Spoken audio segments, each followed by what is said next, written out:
Cartesian protocol एक international treaty है जो एलएमओएस यानी लिविंग मॉडिफाइड ऑर्गेनिज्म के ट्रांसबाउंडरी मूवमेंट को रेगुलेट करती है। बेसिकली एलएमओएस का मतलब है ऐसे लिविंग ऑर्गेनिज्म जिनका जेनेटिक मटेरियल मॉडर्न बायोटेक्नोलॉजी का यूज करके मॉडिफाई किया गया हो।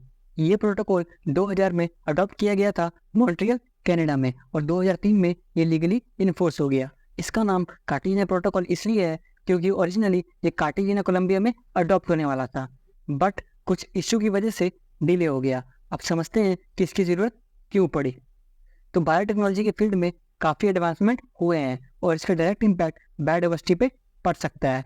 एलएमओएस का गलत इस्तेमाल या अनरेगुलेटेड यूज से बायोडाइवर्सिटी को रिस्क हो सकता है। तो कार्टेजियन प्रोटोकॉल का मेन एम ये है कि एलएमओएस का सेफ यूटिलाइजेशन हो, स्पेशली ट्रांसबाउंडरी मूवमेंट के केस में, ताकि बायोडाइवर्सिटी प्रोटेक्ट की जा सके। ये प्रोटोकॉल इंश्योर करता है कि एलएमओएस का यूजेस इंटरनेशनली हार्मोनाइज्ड हो, यानी एक प्रॉपर रेगुलेटरी फ्रेमवर्क के थ्रू कंट्रोल किया जाए।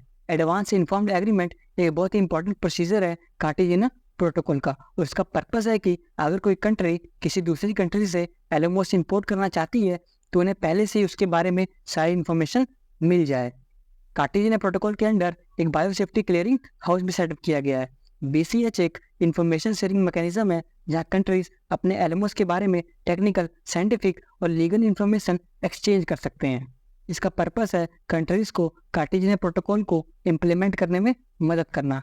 इस प्रोटोकॉल का एक यूनिक फीचर ये है कि यहाँ प्रिवेंटिव अप्रोच को फॉलो किया जाता है, यानी अगर एलएमओएस का इम्पैक्ट क्लियर नहीं है तो भी कंट्रीज केयरफुल रहकर डिसीजन ले सकती हैं। अब समझते हैं कार्टेजियन प्रोटोकॉल के स्कोप को। ये प्रोटोकॉल मेनली उन एलएमओएस पे एप्लीकेबल है जो बायोडाइवर्सिटी को हार्म कर सकते हैं या हेल्थ रिस्क क्रिएट कर सकते हैं। इसका स्कोप ट्रांसबाउंडरी मूवमेंट, हैंडलिंग और यूजेस ऑफ एलएमओएस के लिए है। स्पेसिफिकली ये प्रोटोकॉल एलएमओएस को दो मेजर कैटेगरी में डिवाइड करता है। पहले वो एलएमओएस हैं जो एनवायरनमेंट में इंटेंसली इंट्रोड्यूस किए जाते हैं, जैसे जेनेटिकली मॉडिफाइड सीड्स, ट्रीज या फिश। सेकंड है जीएम क्रॉप्स जैसे कॉर्न या ग्रेन्स जो फूड या फीड के लिए यूज होते हैं।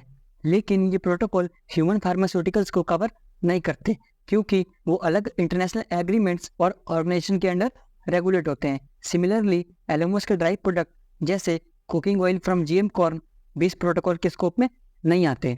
अब बात करते हैं इंडिया के रोल की। इंडिया ने 2003 में कार्टेजियन प्रोटोकॉल को रेटिफाई किया था और यहाँ इसके इम्प्लीमेंटेशन के लिए जो नोडल एजेंसी है वो है ministry of environment, forest and climate change. Indian regulation में एलएमओएस को जेनेटिकली इंजीनियर्ड ऑर्गेनिज्म या जेनेटिकली मॉडिफाइड ऑर्गेनिज्म बोला जाता है, जो बेसिकली एलएमओएस का ही दूसरा नाम है। इंडिया में रिस्क असेसमेंट और रिस्क मैनेजमेंट के लिए अलग अलग गाइडलाइंस अवेलेबल हैं जो जीएमओस को सेफ्टी रेगुलेट करती हैं। तो बस कार्टेजियन प्रोटोकॉल में इतना ही पढ़ना है, इससे ज़्यादा कुछ भी नहीं पढ़ना है। टेलीग्राम चैनल ज्वाइन करो, मेंस के नोट्स लो और आंसर राइटिंग स्टार्ट करो। इससे ज़्यादा कुछ भी नहीं पढ़ना है। टेलीग्राम चैनल ज्वाइन करो, मेंस के नोट्स लो और आंसर राइटिंग स्टार्ट करो।